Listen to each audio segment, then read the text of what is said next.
Simba es un proyecto gratuito de promoción de la lectura. Ayúdanos a que nuestros libros lleguen a más gente compartiendo lecturas en las redes sociales. Si puedes y quieres, también puedes hacer una donación para mantener el proyecto y posibilitar que nuestra biblioteca siga creciendo. Los tres príncipes de Serendip. Anónimo cuento. El discípulo miró al maestro en la profundidad de la tarde. Maestro, ¿es bueno para el sabio demostrar su inteligencia? A veces puede ser bueno y honorable permitir que los hombres te rindan honores. Solo a veces. Otras puede acarrearle al sabio multitud de desgracias. Eso es lo que les sucedió a los tres príncipes de Serendip, que utilizaron distraídamente su inteligencia. Habían sido educados por su padre, que era arquitecto del gran Shah de Persia, con los mejores profesores, y ahora se encaminaban en un viaje hacia la India para servir al gran mogol, del que habían oído su gran aprecio por el Islam y la sabiduría. Sin embargo, tuvieron un percance en su camino. ¿Qué les pasó? Una tarde como esta, caminaban rumbo a la ciudad de Kandahar, cuando uno de ellos afirmó al ver unas huellas en el camino: por aquí ha pasado un camello tuerto del ojo derecho. ¿Cómo pudo adivinar semejante cosa con tanta exactitud? Había observado que la hierba de la parte derecha del camino, la que daba al río, y por tanto la más atractiva, estaba intacta, mientras la de la parte izquierda, la que daba al monte y estaba más seca, estaba consumida. El camello no veía la hierba del río. ¿Y los otros príncipes? El segundo, que era más sabio, dijo: le falta un diente al camello. ¿Cómo podía saberlo? La hierba arrancada mostraba pequeñas cantidades masticadas y abandonadas. Y el tercero era mucho más joven, pero aún más perspicaz y, como es natural en los hijos pequeños, más radical, al estar menos seguro de sí mismo. Dijo: el camello está cojo de una de las dos patas de atrás. La izquierda, seguro. ¿Cómo lo sabía? Las huellas eran más débiles en este lado. ¿Y ahí acabaron las averiguaciones? No. El mayor, picado en esta competencia, afirmó: por mi puesto de arquitecto mayor del reino, que este camello llevaba una carga de mantequilla y miel. Pero, eso es imposible de adivinar.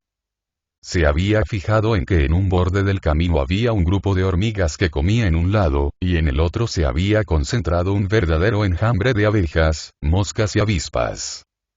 Se trata de un difícil reto para los otros dos hermanos. El segundo hermano bajó de su montura y avanzó unos pasos. Era el más mujeriego del grupo, por lo que no es extraño que afirmara: en el camello iba montada una mujer.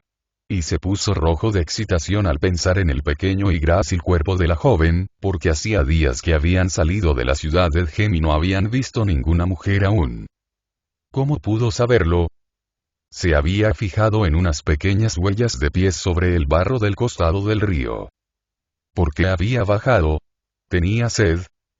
El tercer hermano, absolutamente herido en su orgullo de adolescente por la inteligencia de los dos mayores, afirmó: es una mujer que se encuentra embarazada, hermano. Tendrás que esperar un tiempo para cumplir tus deseos. Eso es aún más difícil de saber. Se había percatado que en un lado de la pendiente había orinado, pero se había tenido que apoyar con sus dos manos porque le pesaba el cuerpo al agacharse. Los tres hermanos eran muy listos. Sin embargo, su sabiduría les trajo muchas desgracias. ¿Por qué? Por su soberbia de jóvenes. Al acercarse a la ciudad, contemplaron un mercader que gritaba enloquecido. Había desaparecido uno de sus camellos y una de sus mujeres.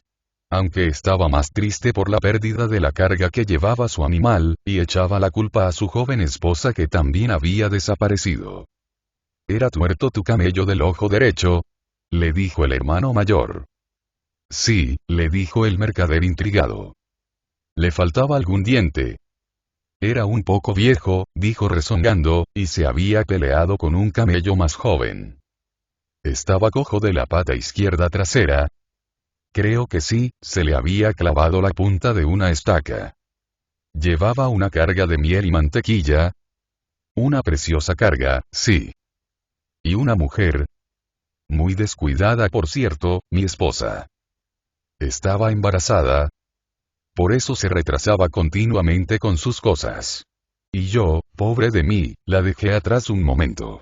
¿Dónde los habéis visto? No hemos visto jamás a tu camello ni a tu mujer, buen hombre, le dijeron los tres príncipes riéndose alegremente. El discípulo también rió. Eran muy sabios, dijo. Sí, pero el buen mercader estaba muy irritado. Cuando los vecinos del mercado le dijeron que habían visto tres salteadores tras su camello y su mujer, los denunció. Pero, ellos tenían razón. Los perdió su soberbia juvenil. Habían señalado todas esas características del camello con tanta exactitud que ninguno les creyó cuando afirmaron no haber visto jamás al camello. Y se habían reído del mercader, había muchos testigos. Fueron llevados a la cárcel y condenados a muerte, ya que en Kandahar el robo de camellos es el peor delito, más que el rapto de esposas. Qué triste destino para los sabios. La cosa no acabó tan mal. La esposa se había escapado, y pudo llegar antes de que los desventaran en la plaza pública, como era costumbre para castigar a los ladrones de camellos. El poderoso emir de Kandahar se divirtió bastante con la historia y nombró ministros a los tres príncipes. Por cierto, que el segundo hermano se casó con la muchacha, que estaba bastante harta del mercader. La sabiduría tiene su premio. La casualidad los salvó y aprendieron a ser mucho más prudentes a la hora de manifestar su inteligencia ante los demás.